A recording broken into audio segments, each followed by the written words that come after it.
everybody to jump in.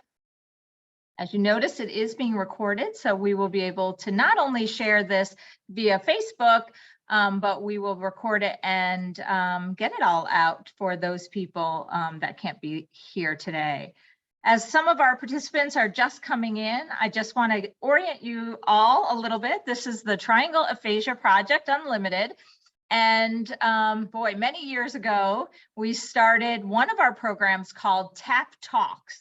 And the idea behind TAPTalks was to get speakers and things of interest for people with aphasia and their families, whether it be a counselor, adaptive sports, we've had counselors and priests, we've had and clergy members, and we've had acupuncturists and nutritionists. So the whole gamut of things that might be of interest to you. 2 years ago, in March of 2020, we had been scheduled to have this wonderful group on, which are employees and colleagues and colleagues of ours from the North Carolina Assistive Technology Project. And one of the things that is so exciting about this is today we have both a speech pathologist and an occupational therapist who both specialize in this area and work for this wonderful organization. Reason I wanted this to come along is because I don't think people know some of the resources that are right here in their own community, right here in their own state, and you all are doing amazing work. So I'm really excited to introduce both of you to our TAP family and the TAP family to you all. So I'm actually going to start with asking you guys to just introduce yourself and tell us a little bit about yourselves and your interests. And then I know Marissa and Brittany have a presentation for us. We also are going to take questions. So if while you're watching this, you're thinking of things that you want to ask, put it right down there in the Q&A or in the chat. I'll check both of them. Put the question, and if we don't, we'll get to it at the end, or if something comes up, I'll pop those in. On Facebook, you can also put it on the Facebook message on the comments there. So welcome, you guys. So excited to have you. Thank you. So nice to be here, and thank you for having us. My name is Marissa Cowan. I am a speech language pathologist with North Carolina Assistive Technology Program. Come October, I will be here 3 years already. I am the SLP based out of our Raleigh office. And that's the speech language pathologist, for those of you who don't know our acronyms. Yes. And I cover from Raleigh east to the coast. And we have, 4 SLPs throughout the state. My background is a speech language pathologist in Florida. I worked in the schools for 9 years. And when I moved over to North Carolina, I got, this job working for the state, and I absolutely love it.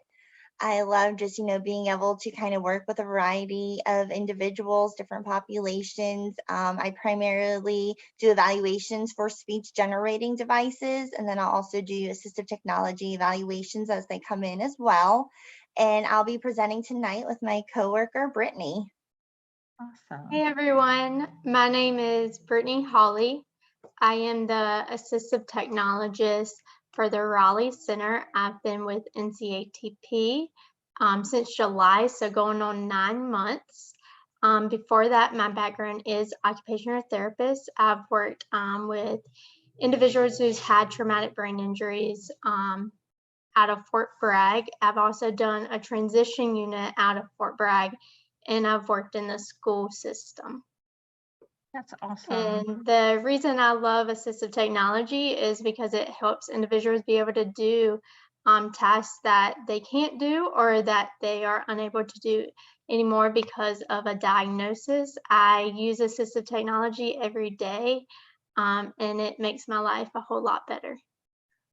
So I think you'll probably be telling us this, but I think people know what a speech generating device is. We've seen people use AAC or different supports in communication, but what is AT and assistive technology? Will you be covering that, or did you want to mention that? Yes, so we do have a slide that breaks down what the definition of assistive technology is and what devices are out there that falls underneath assistive technology. Awesome. And all the But different I love, I'm sorry, go ahead, Marissa. I said, and all the different categories that assistive technology covers. Yeah, I think that what you guys are bringing is a reminder of people's ability to gain some control back, right?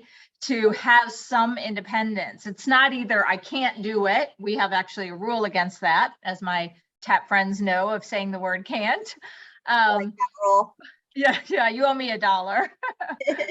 So is that it's not a black or white situation. It's either you may be able to do something, but there are so many things, from simple things to more complex things. So I'm really excited to hear about this. I know you have power to share the screen. I will warn everybody, we're having a little technological issue that when Marissa was sharing her screen during practice, there was a black bar that seemed to be in the way. So we're going to do our best. They will tell us what's underneath the black bar. Maybe Brittany can help. And Brittany did also warn me that there is a big thunderstorm out in Wilson County where she is. So if you're calling from, I know we have a couple clients that live out there. So if her camera goes off, she is protecting herself so she doesn't get struck by lightning. So we'll take it away, guys. You guys can do a presentation. We'll be talking after that. Yes, and if anybody has a question, please feel free to ask as we're presenting. Once I go into presentation mode, I can't see. So if you guys just want to jump in with the questions, that'd be great. And then also we will send, this PowerPoint out, with the resources if needed afterwards. Beautiful. So they don't have to take mad notes while you're great. Okay. Let me go ahead and share. Let's hope there's no black bar. So far there's not, but I'm afraid to jinx it. How does that look? Perfect. Good. Okay, good, great. So again, I'm Marissa and I'll be presenting with Brittany, and we're just going to go ahead and do a brief overview of NCATP, what services we offer, and then also, some types of AAC, which is augmentative alternative communication and assistive technology equipment that's out there. There's so much out there, so we're only able to cover, a small bit, but you always feel free to reach out to us, afterwards if you ever have questions or want to know more about any of the equipment that we have, or, what we have not presented on. So we are NCATP for short. It's the North Carolina Assistive Technology Program. We are a state agency, so we're under Division of Voc Rehab and Department of Health and Human Services. And we are funded under the Assistive Technology Act. And basically the main goal with that is that we're here to promote awareness of and access to assistive technology devices and services. We provide AT to persons with disabilities, both short-term loans, long-term loans. We work on various state AT, so assistive technology projects. And then also we're leading, the effort to carry out the Federal Assistive Technology Act. And that's by providing a variety of services that include device demonstrations, short-term loans, reutilization of AT. And we're really just here to promote independence for people with disabilities through access to technology. This is kind of our little breakdown of our NCATP centers. So we do serve all 100 counties in the state of North Carolina, and we have 9 AT demo centers and offices. So you can see kind of in this little bar at the bottom, just, where all of our AT offices are located. Brittany and I are both out of the Raleigh office. And then this is how the state is broken down for SLP coverage. So as Maura was saying, the speech language pathologist, we have 4 in the state. I'm out of the Raleigh office, so I cover actually all of the counties that are in pink and purple. We have our SLP Sam, who covers Greensboro office, so all the counties that are in blue. And then we have such a high volume of evals that come in and through Charlotte. So we have actually 2 SLPs in that area, and they break down all of the counties in yellow, and they cover both of them. So who do we serve? We serve individuals of all ages, all abilities. We, provide services for just the family members and their caregivers. Any professionals in the disability related fields commonly have, speech language pathologists come into our center, occupational therapists, teachers. I mean, it's anybody that's coming in, we are providing those services to. We also have a lot of employers come in to find out how to make, their workplace more accessible for their employees. We also have employees come in, if they have a disability that's either, ongoing or just acquired, what they can, use in the workplace to make things a little bit easier for them. And then just anybody in general that wants to know more about assistive technology, we are open to, anyone that wants to come in and learn more. Some of the services that we offer, they're broken down into both fee-based and no-cost services. For our fee-based services, we do assistive technology assessments. So you can come in and, an AT, say like Brittany, can go and evaluate what your needs are to find what would be the most appropriate AT to increase your independence. The SLPs provide specialized consultative services, and that's when services come in through managed care organizations that we have contracts with. We go ahead and provide evaluations. Typically, for the most part, they're for speech generating devices or alternative augmentative equipment. We provide consultations, and then we also do group trainings. So sometimes we'll go out to like maybe an employer, we'll train employees. We've gone out and, trained staff, say for like a clinic, we do trainings in school. So it really just varies. Some no cost services, we do device demonstrations. So if anybody wanted to come in and see like how a device worked, we can, demonstrate that device. Since COVID, we do virtual demos. Something to note is every Thursday we have, it's called Accessibility for All. And so our team, we either have one of our staff members or sometimes group presenters, and they'll pick either, a speech generating device or a piece of AT equipment, and they will present on that. It occurs every week on Thursdays from 11 to 11:30. And anybody is able to join. It's via Zoom. Just a great service that we have. We do short-term device loans. So any equipment that we have in our center, anybody from the general public is able to come in and try that equipment. A lot of times the equipment is expensive, so they may want to test it out before making a purchase, or, depending what it is, going through insurance. So it's a great opportunity to kind of see if it's even a good fit for the individual.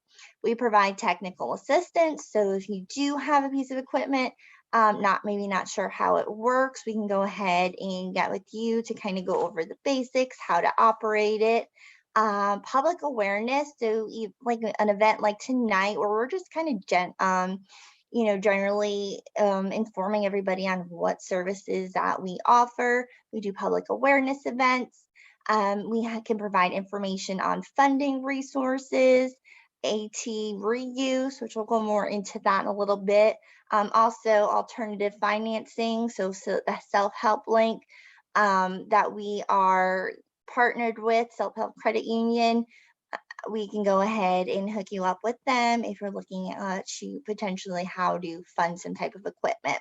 We also have the RAMP project. And so what that stands for, Ramp Access Makes Mobile People. And what we do with that is we loan portable ramps to people with mobility difficulties.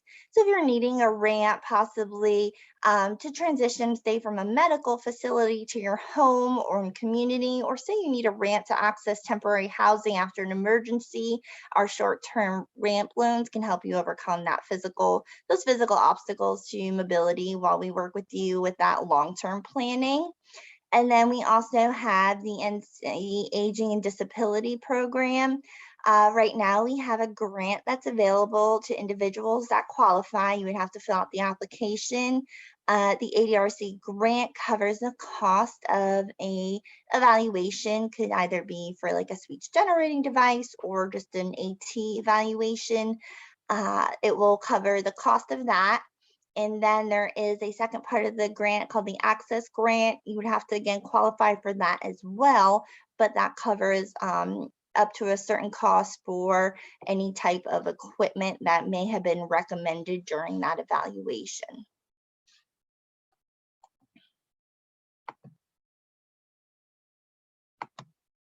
All right, some changes due to COVID-19. Our biggest change is that we now offer our services remotely. We offer assistive technology assessments remotely.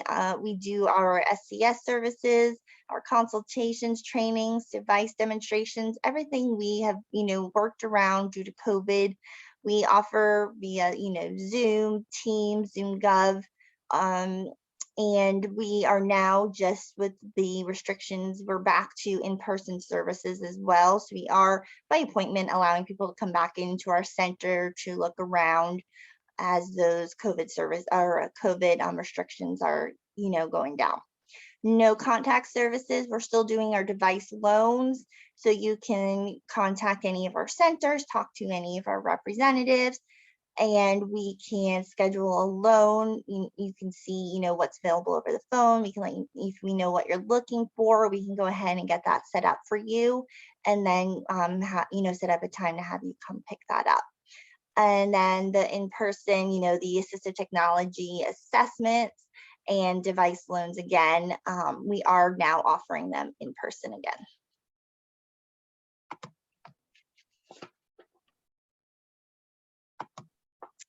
And then we have our equipment exchange program.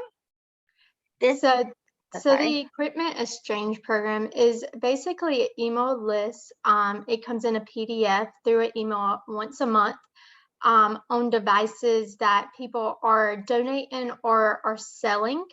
And we don't have storage in the center to hold these devices. So to get a list of these items, you would email Frank Harden at dhhs.nc.gov. His email is on this slide, and he can put you on the list to receive this PDF once a month. The PDF does have list of devices and broken down into categories from communication to mobility to band access, if that's what you're looking for. And then we also have a reuse program. I know Marissa said we would talk about it later.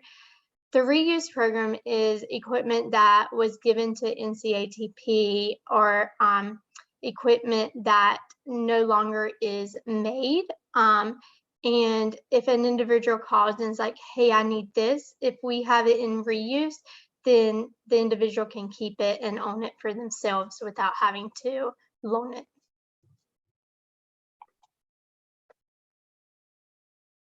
Sorry, I have to tell you guys, I know there's a little lag there, but I have to say a lot of these things that I was unaware that you all had, and I'm so thrilled to have resources for families. Oftentimes someone will contact us and say, hey, I have this piece of equipment that my spouse was using, they no longer use it, or unfortunately, if we've had somebody pass away, they don't want to just, dump that thing. And when they try to contact the companies, sometimes the companies are like, no, we don't have anything like that. So to have a reuse program, an exchange program is just amazing. And so we'll talk a little bit more about that, but I'm so thrilled you guys brought that up.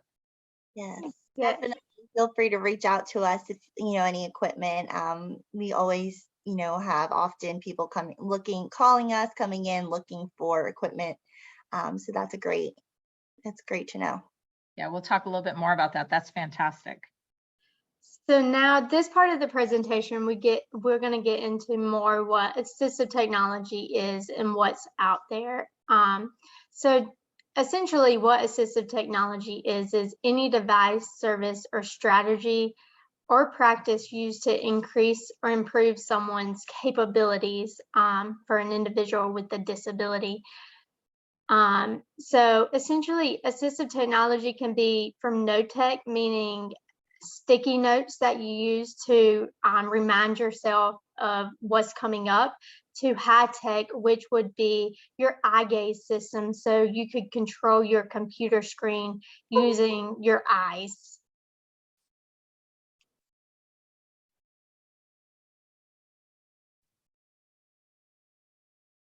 We have the return of the black bar in the Yes, middle we there. do. There you go. Is it there? No, it's gone. So I like to discuss the categories of assistive technology, because when people hear of assistive technology, they only think of like ADLs, which are activities of daily living, or mobility, such as DME equipment like wheelchairs or shower benches. But assistive technology falls in many different categories. As we have listed here, assistive technology can cover vision, hearing, activities of daily living, which is getting ready or cooking meals, which falls under IADLs, communication devices, computer access, education and learning, positioning and mobility, recreation and leisure, vehicle modifications, and anything else you can think of. There's probably a device out there that can be used to help in that area.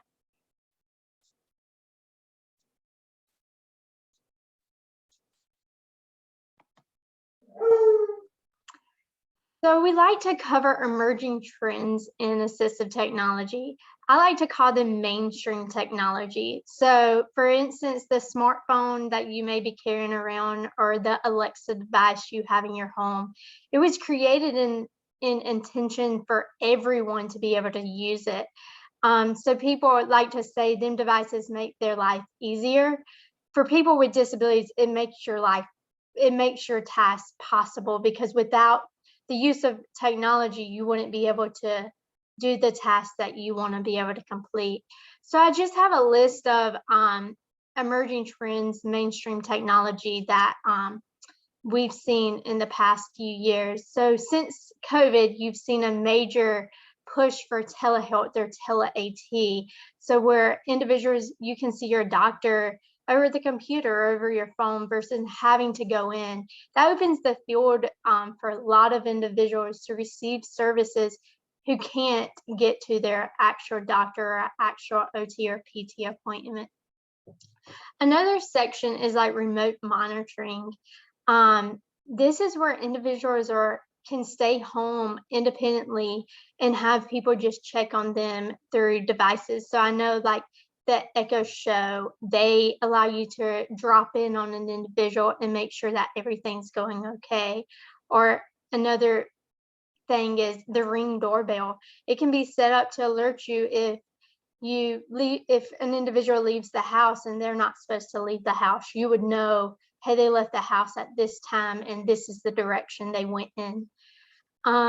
Another thing that we're seeing an emerging trend is medication dispensing device or apps that lets you know, hey, you need to take your medication at this time, or have an alert pop up to just give you that reminder that what you're supposed to be taking and when you're supposed to be taking it. And then we have memory support devices that just gives you a little bit extra memory aid when you're trying to complete tasks or live independently. Then assistive robotics kind of falls in the smart home technology. So like your Roomba that you can set to vacuum your house at a certain time.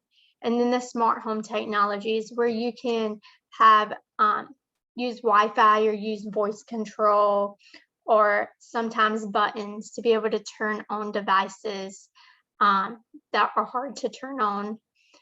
The wearables, so smart glasses or GPS shoes. So one of the wearables we like to talk about is the Orkin My Eye. We have a few of them that goes to the centers.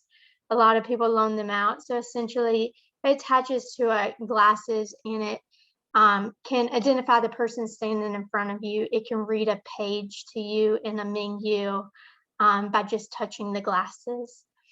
Environmental aids are huge, and nowadays they fall into computers and also the Ring doorbells.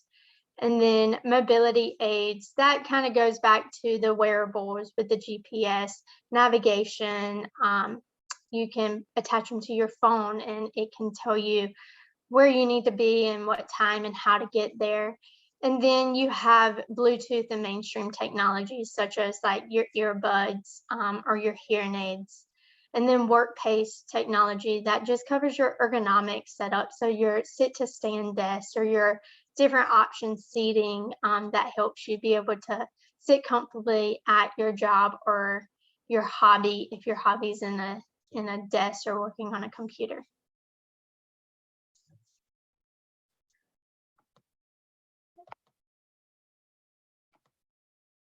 All right, so I'm going to go ahead and start with augmentative alternative communication. This is available to either supplement or replace speech or writing for persons with a temporary or permanent speech language impairment. And typically when talking about AAC, the range can go from no tech all the way to high tech. So I just did like a brief overview. No tech is going to be your no power source required, and it's going to encompass simple things such as using facial gestures, vocalizations, gestures, sign language. So very basic. You then have your low tech, and this is when you can have a communication board. So maybe a pre-printed board of pictures that you're going to point to.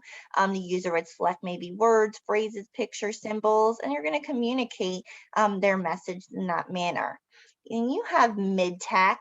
So once you get to mid-tech, this is when it's going to require a battery or some type of power source, and it is going to provide voice output.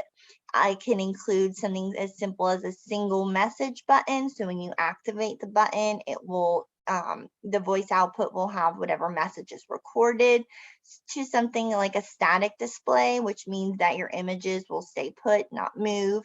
And we'll also have that voice output attached to it. Then once you get into your high tech, you're also going to require a power source. Typically it's going to be rechargeable batteries, and it's going to include a dynamic display. So that means that your display will go ahead and change. You may have to think of like an iPad, how you can go through different screens. Synthesized voices, so you can have male, female, child voice, adult voice. You can go ahead and make it more associated to the individual who's using the device. And then it will permit the storage and the retrieval of messages. These are just a couple of high-tech speech generating devices. This is not all of them that are available, but doing evaluations, these are for the most part the most common ones. First device here in the top is going to be through your company, Tobii Dynavox, and their software language system is called TD Snap. In the center, we're going to have, it's called an accent, and this is through PRC. It has LAMP Words for Life. As we go through, you then have Saltillo Touch Chat. That's going to be your multi-chat 15. Again, these are all different speech generating devices that a user who is struggling with communication can use to speak for them. They're going to be activating buttons, vocabulary, and producing those messages. On the bottom, we have it's called Word Power. That's through Saltillo as well. In the bottom center, that is a device through Lingraphica, the Touch Talk. And then this last one is just a basic iPad with Proloquo to Go application on it. Again, there are a variety of speech generating devices that are out there and are available. I'm going to go ahead and I chose two to demo quickly. This first one is going to be through Tobii Dynavox, and this is specifically their aphasia page set. And what I did is I knew it was going to be storming tonight, so I was worried about internet, and I went ahead and pre-recorded this one. So I'm going to go ahead and play it. And this application was actually on my iPad, so I just recorded my screen as I was talking and going through it.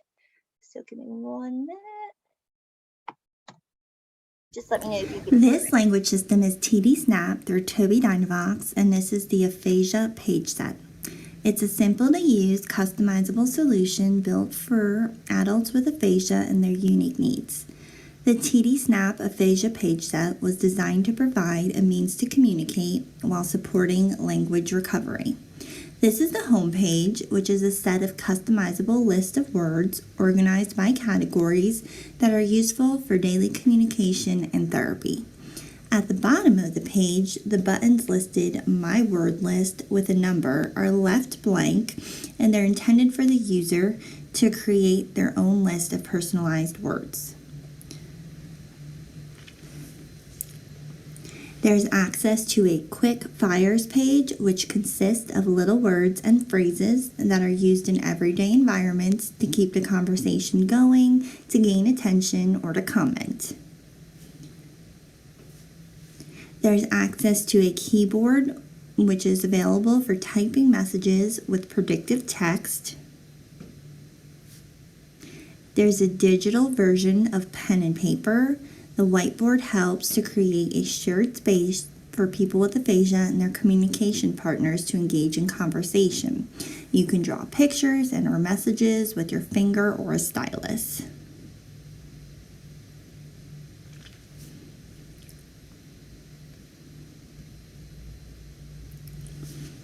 There's a topics page with pre-programmed pages for just about any topic.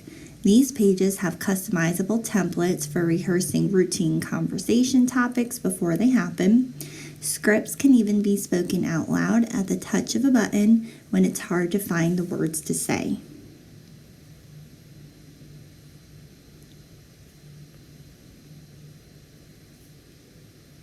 This is a script for introducing yourself. My name is Kristen. I was born in Chicago, Illinois. I still live there. As you can see, they can be customized to the user, and they can either practice this information or they can use the script when in conversation with another communication partner.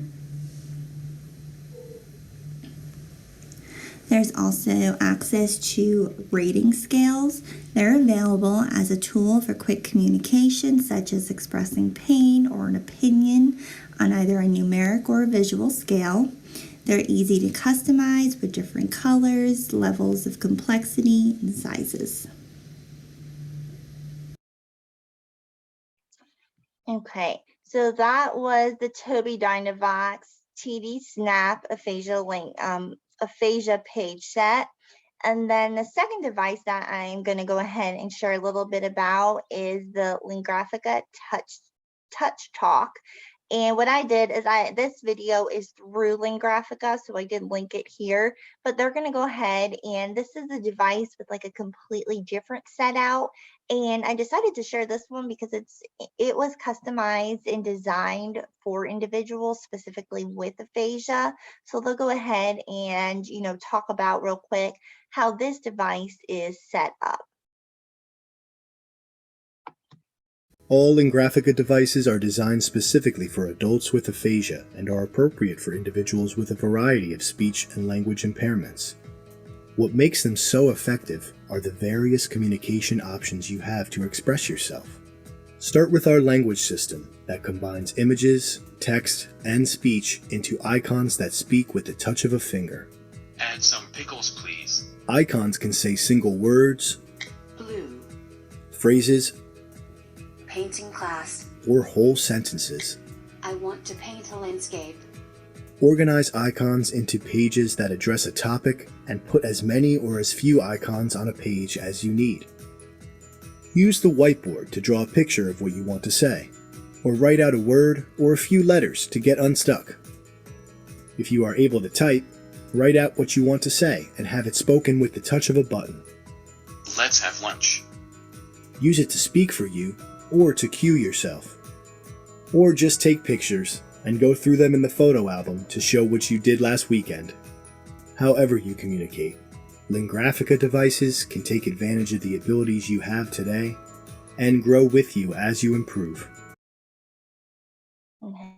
And again, those are just two of the language systems that are available.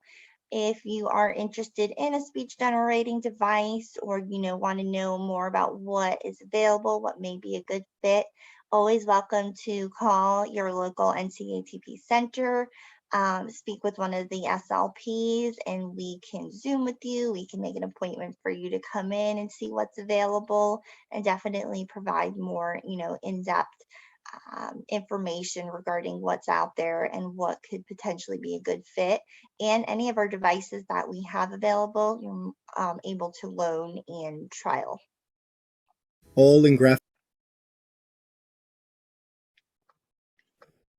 So the next part we're going to talk about is just some commonly used assistive technology. And like I said before, assistive technology is broad in terms, so we didn't time constraint, we can't go over everything that's out there because that could take years because AT is always developing. And then also AT is not one fits all. It is definitely client-centered. So a device that may work for one person may not work for another person with the same diagnosis. So the first topic we're going to cover is daily living tasks. And this includes dressing, bathing, grooming, self-feeding, cooking, household chores. That's just a few tasks that falls under this category. It can involve so many more than that. But for example, the top picture up here with the woman combing her hair, you can see her arms resting on a resting splint to help hold her arm open. And she obviously can't use but one arm, so her hair dryer is hooked to a hair dryer stand to give her the ability to use the hair dryer without using holding on to the hair dryer. The next step down here is just measuring cups. Having different measuring cups that for each like amount you want to measure versus a measuring cup that has them all listed. The measuring cups comes in so many different forms and styles. You can have colored ones that gives you the type of measurement, or you can have braille measuring cups. You can have different styles that can cater to your need, basically. The bottom picture with the spoon is a lever spoon. There's two different types of spoons like this. There's a longer one and then this smaller, shorter one. Essentially what this is for individuals who have tremors or has a little bit of shaking. It levels the food, so when you scoop, it does not spill the food out of the spoon or the fork, whatever attachment you're using. So when you eat, you can still have your tremor, but successfully get the food to your mouth. The top picture in the green box up here is a one-handed cutting board. There's all different styles of one-handed cutting boards out there. This is just one example for an individual who can't use but one hand to cut. This bottom picture is just adapted broom with a long-handled dustpan. Some individuals, it's kind of hard to bend down and be able to sweep into a handheld broom. So with the long handle on it, it gives them the flexibility to not have to bend down, but to still do the task of sweeping.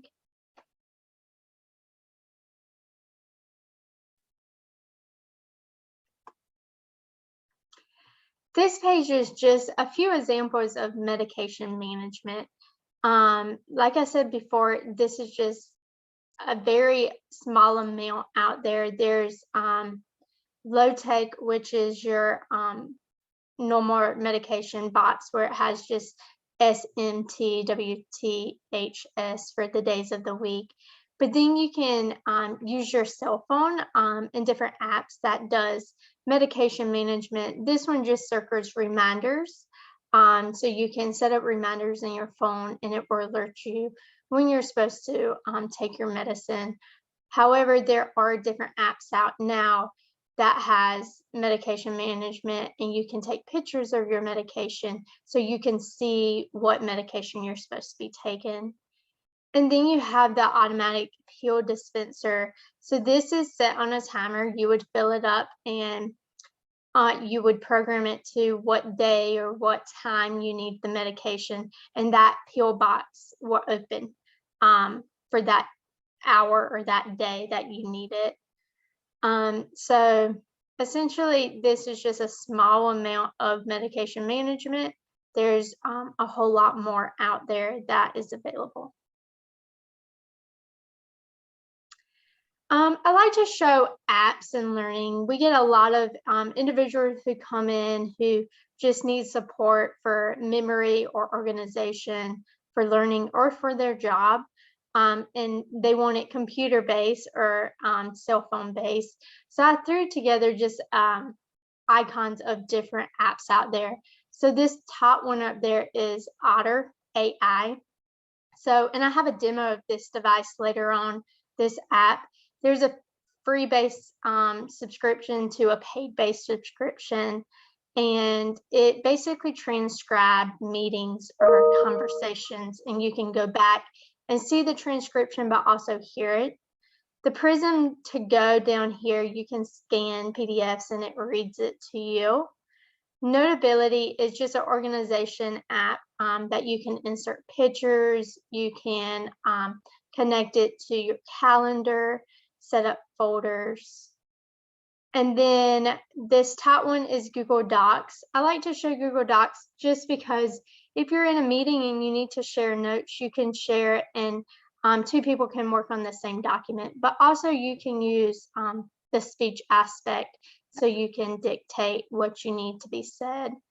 Then Co-Writer down here, it helps with grammar, but also helps with prediction of words if you're having difficulty coming up with what to type next. And then you have OneNote, which is another organization app that's available. Grammarly, it just checks your spelling and your sentence structures. I use it every single day to check my grammar because it would be way off. And then it starts to learn you, so it picks up on words that you may spell wrong. And then PhotoMath, this is where you can take a picture of math problems and it can kind of help you break down the steps in the math problem and gives you a little bit instruction. And then Evernote is just another organization skill that is out there. Boy, I wish I had that photo math when I was in high school. That would have been really, really helpful for me. Yes, and there's many of them out there. That's just one example of it. Thank you. I'm just going to interrupt for a second and say thank you guys for sharing your questions. We are going to leave like 10 minutes for questions, so I know they're going to wrap up this section, but please, if you have more questions, put them in there. Sorry, go ahead, Brittany. Oh, that's fine. So the next section is reminders on organization and learning. There's many different ways to do this task, although time crunch, we only could put a few. So I started with the folders right here in the middle. That is very no tech at all. Essentially, you can label them and you can organize your work that way. And then the calendar would be no tech too. And that just keeps you on track. But then you can go into your tech, your different tech styles. So you could do a phone with an app that allows you to like organize your work, which was some of the examples we read in the past slide. But also there's apps that can help you complete tasks. I know there's one called like Can Plan, and essentially it can be auditory, visual, and it can have words so you can read it. That can help you complete a task. So I know some individuals are like, well, I know what I'm supposed to be doing, but I don't know the steps to complete it. So there's apps out there that can help you break down a task and be able to complete the task. Then you can have Alexa devices or Echo devices that can, you can set reminders or have your caregiver or family member set reminders, and it will go off at that time and tell you, hey, like, this is what you're supposed to be doing. It's not going to say it in that exact words, but it's going to tell you essentially what was programmed for it to say. So I like to just do a slide about Alexa and Google. And I know a lot of people is like, well, if I use a communication device, can I use Alexa?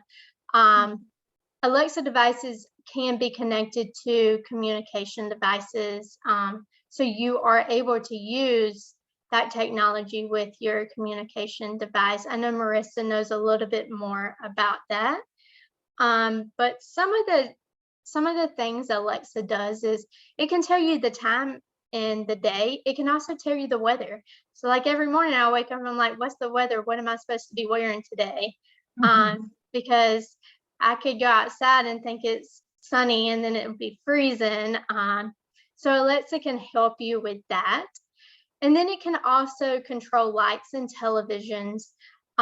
So if you have difficulty, I know we did accessibility for all with light bulbs and smart plugs, but if you have trouble reaching or unplugging the light or turning it off, you can do it all by, you can set schedules, or you can tell it to turn it off.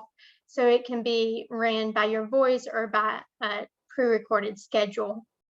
And then you have reminders and schedules.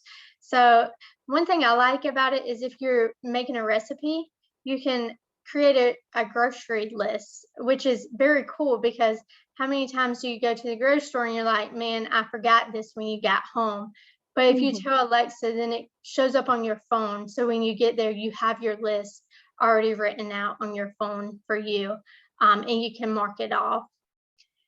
And then you can connect it with Ring Doorbell for extra security. So if you do have like an Echo Show, it can show what is on your Ring Doorbell. So that's pretty cool. So you don't have to reach for your phone in the middle of the night or in the morning. If somebody comes up to your door, you can just see what's happening on the Alexa device.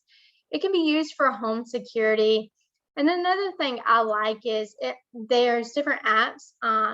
There's a My Buddy app, and that is basically is if you fall or you need assistance, you can set it up so a family member is called or the EMS is called to provide you that assistance all through the Alexa.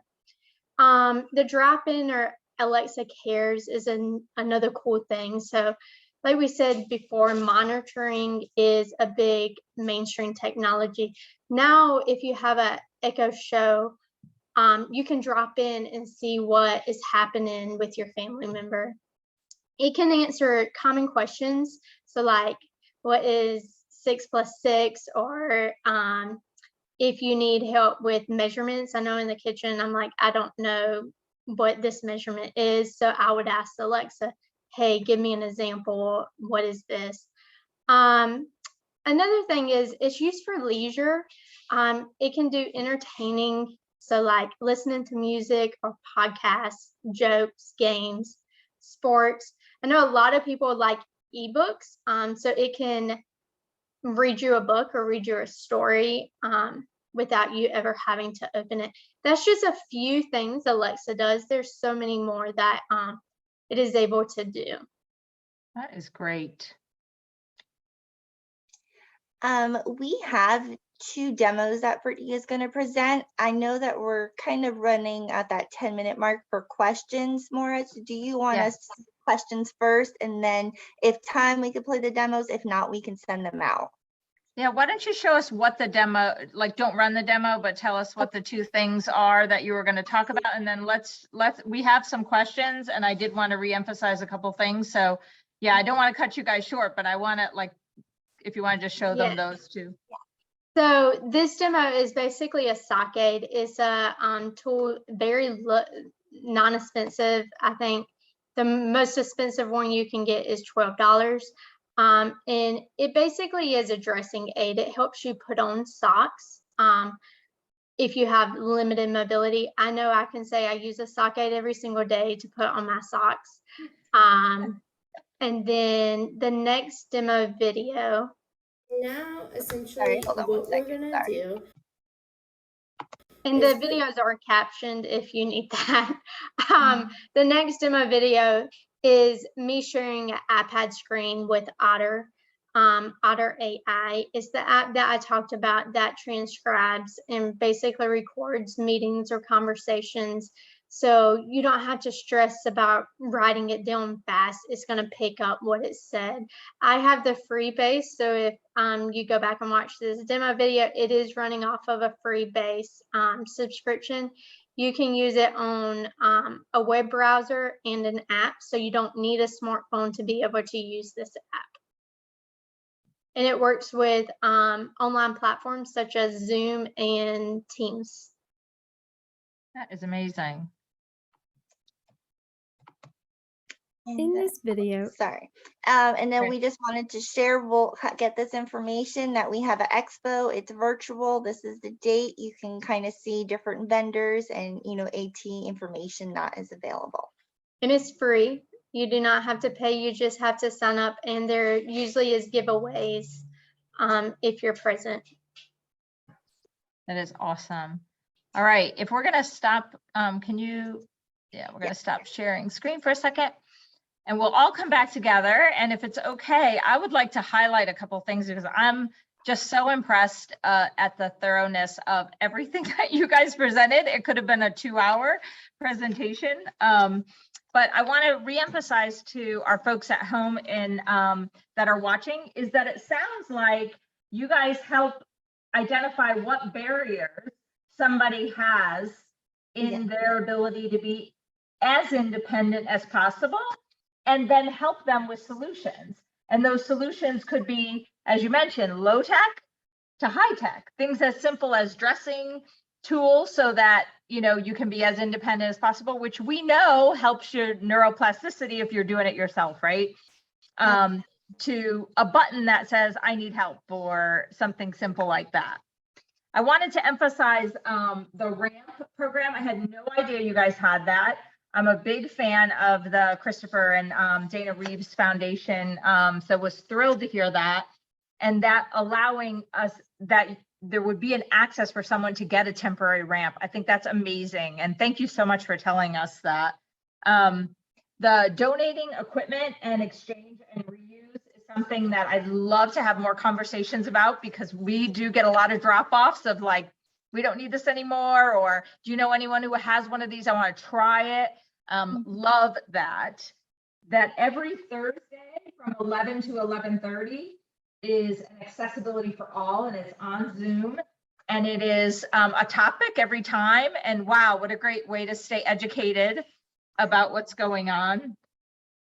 Marissa talked about AAC devices, and one of the emphasis I really liked is she mentioned there's many types, many companies, many different devices, but there's also many apps. And I know we've worked with some budding companies. Rika is one, and there is not one set of things, and it is not meant for people who have some speech to totally replace, but you even heard that it helps train and it helps people get better.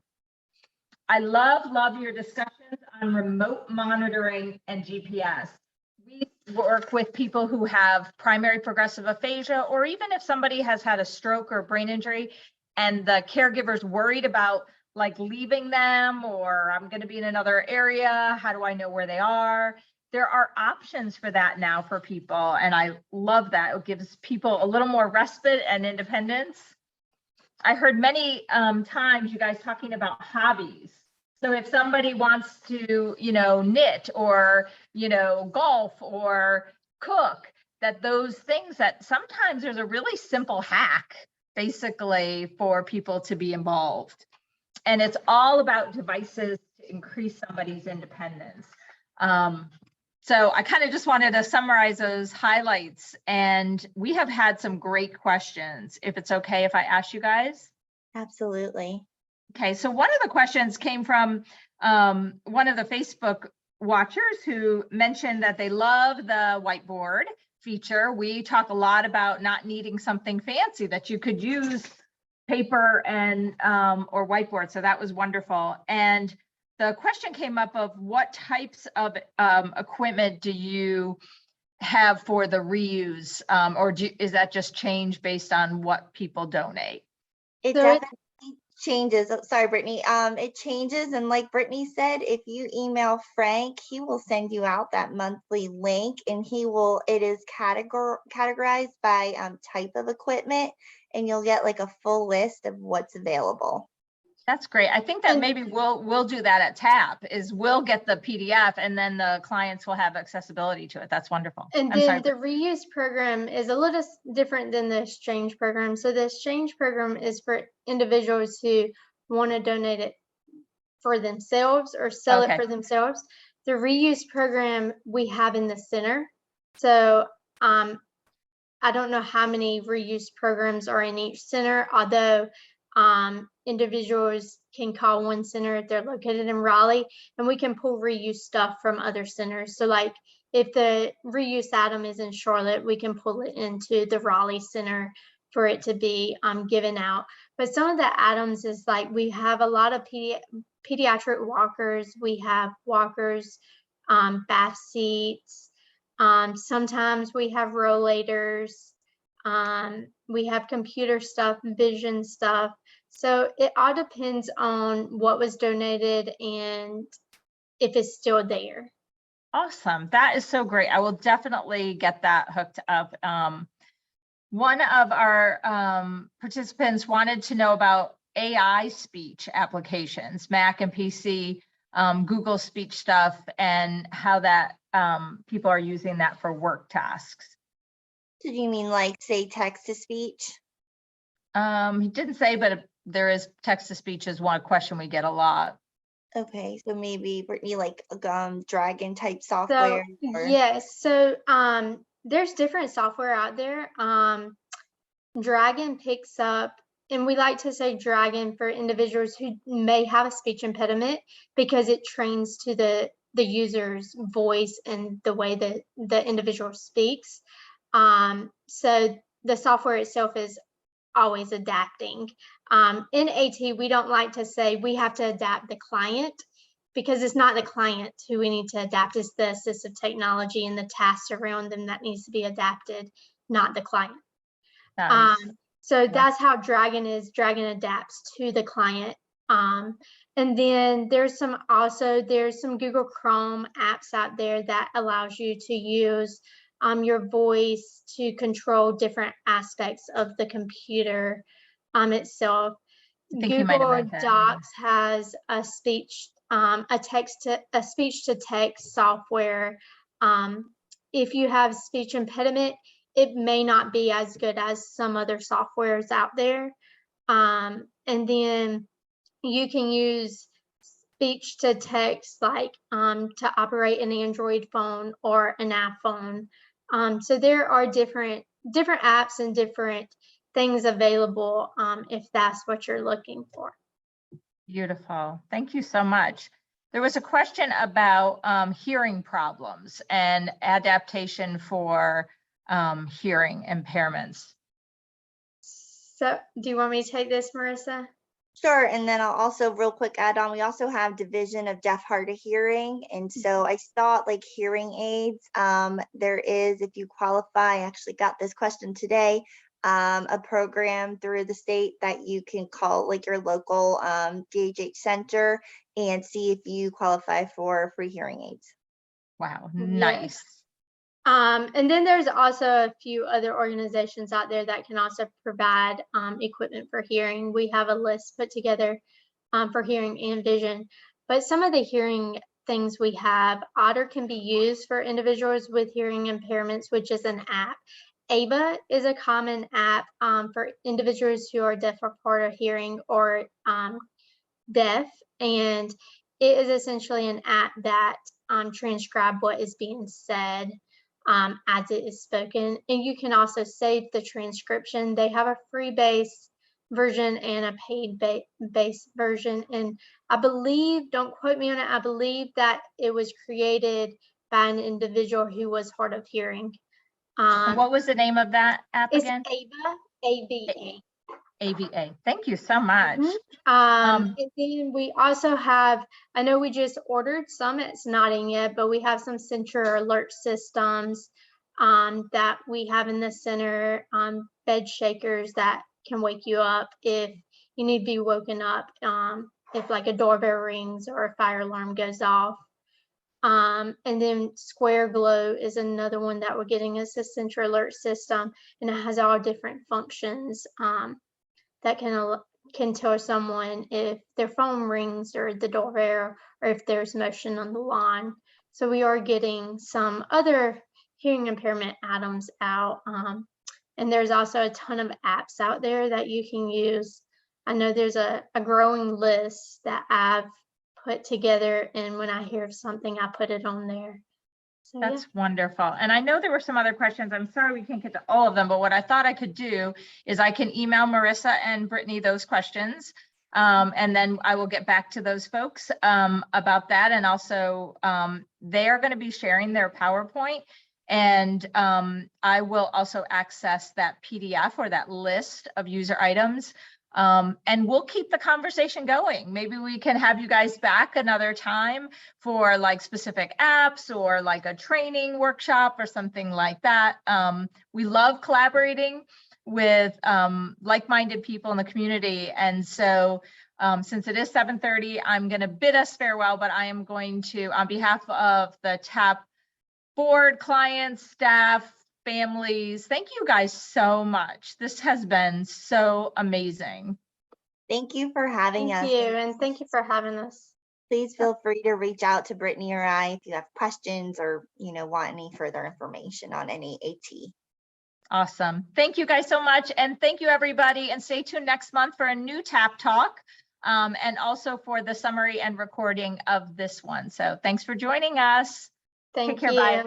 Night.